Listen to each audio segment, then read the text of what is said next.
మియాపూర్ సమీపంలో యువతికి మత్తుమందు ఇచ్చి కారులోనే మరికొంతమందితో కలిసి అత్యాచారం చేశారు. ప్రస్తుతం యువతిని వైద్య పరీక్షల నిమిత్తం కొండాపూర్లోని ప్రభుత్వ ఆసుపత్రికి తరలించారు. యువతికి డాక్టర్లు వైద్య పరీక్షలు నిర్వహిస్తున్నారు. నిందితులను అదుపులోకి తీసుకుని పోలీస్ స్టేషన్కు తరలించారు పోలీసులు.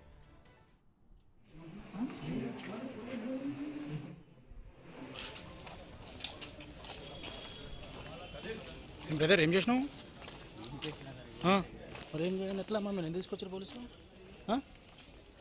ఏం పేరు మీ పేరు?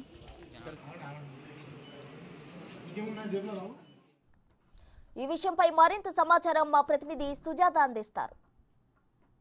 మియాపూర్ పోలీస్ స్టేషన్లోని జేఎస్ఆర్ రియల్ ఎస్టేట్లో ట్రైనీ ఎగ్జిక్యూటివ్గా పనిచేస్తున్నటువంటి ఒక మహిళ మీద అక్కడ పనిచేస్తున్నటువంటి ఎగ్జిక్యూటివ్స్ సైట్ని చూపిస్తామని చెప్పేసి అక్కడికి తీసుకువెళ్ళిన తర్వాత ఆ అమ్మాయి మీద అత్యాచారం చేయడానికి ప్రయత్నించారు. అయితే అక్కడ నుంచి తప్పించుకొని బయటకు వచ్చి అక్కడే ఉన్నటువంటి ఉప్పల్ పోలీస్ స్టేషన్లో ఫిర్యాదు చేసింది. అయితే ఉప్పల్ పోలీసులు మాత్రము 0 FIR కింద కేసును నమోదు చేసి, ఎందుకంటే జేఎస్ఆర్ రియల్ ఎస్టేట్ కంపెనీ అనేది మియాపూర్లో ఉంది కాబట్టి ఇక్కడికి కేసును అనేది ట్రాన్స్ఫర్ చేశారు. అయితే ప్రస్తుతం అయితే మాత్రము నిందితులు అంటే ఇద్దరిని తీసుకువచ్చారు. వాళ్ళని పూర్తి స్థాయిలో కూడా ఇన్వెస్టిగేషన్ చేస్తున్నారు. అక్కడికి ఏ టైంలోకి వెళ్ళారు, ఆ అమ్మాయి మీద అత్యాచారం చేశారా లేదా అనేది కూడా పోలీసులు అయితే మాత్రము వాళ్ళని ఎంక్వైరీ చేస్తున్నారు. ప్రస్తుతం పోలీస్ అదుపులోనే ఉన్నారు.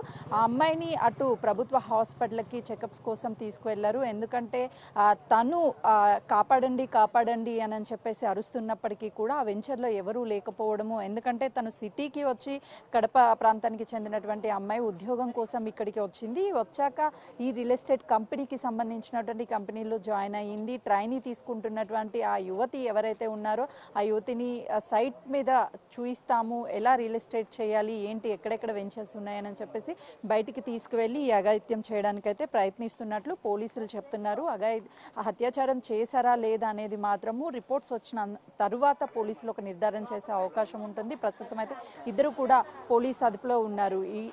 ఇప్పటికే చూస్తున్నాము, తరచూ ఎక్కడొకక్కడ అటు చిన్న పిల్లల మీద వయసుతో సంబంధం లేకుండా చిన్న పిల్లల మీద నుంచి పెద్దవాళ్ళ వరకు కూడా దాడులు జరిగినటువంటి ఘటనలు చూస్తున్నాము. రీసెంట్గానే చూసాము, అటు ఎల్బీ నగర్ ప్రాంతానికి చెందినటువంటి చిన్న పాపపై కనీసం తనకి ఊహ కూడా తెలియదు, ఆ పాప మీద కూడా అత్యంత దారుణంగా అత్యాచారం చేసినటువంటి ఘటన చూసాము. అది మరొక ముందే మళ్ళీ మరొక యువతి మీద ఇలాంటి ఘటనలు జరుగుతున్నాయి ప్రతి చోట. ఎందుకంటే ఇప్పుడిప్పుడే మహిళలు ఉద్యోగాలు చేయాలి అని బయటికి వస్తున్నటువంటి ఈ సమయంలోనే ఇలాంటి ఆఫీసులలో వేధింపులు కావచ్చు, అదేవిధంగా ఇలాంటి అఘాయిత్యాలు తరచూ జరగడంతో కొంతమేరకు జాబ్ చేయాలన్నా అటు కుటుంబంలో ఉన్నటువంటి వాళ్ళు బయటికి వచ్చి మహిళలు జాబ్ చేయాలి అని అంటే అటు తల్లిదండ్రులు కావచ్చు, అదేవిధంగా ఆఫ్టర్ మ్యారేజ్ అత్తమామలు కావచ్చు, భర్త కావచ్చు, వాళ్ళందరూ కూడా కొంతమేరకు బయటికి పంపించాలంటే భయపడుతున్నటువంటి పరిస్థితి ఉంది. ఇప్పటికీ ఈ కేసుకి సంబంధించి పోలీసులు అయితే ఎలాంటి సమాచారాన్ని కూడా బయటికి చెప్పడం లేదు. కేసు ఇన్వెస్టిగేషన్ మొత్తం పూర్తి అయిపోయిన తర్వాత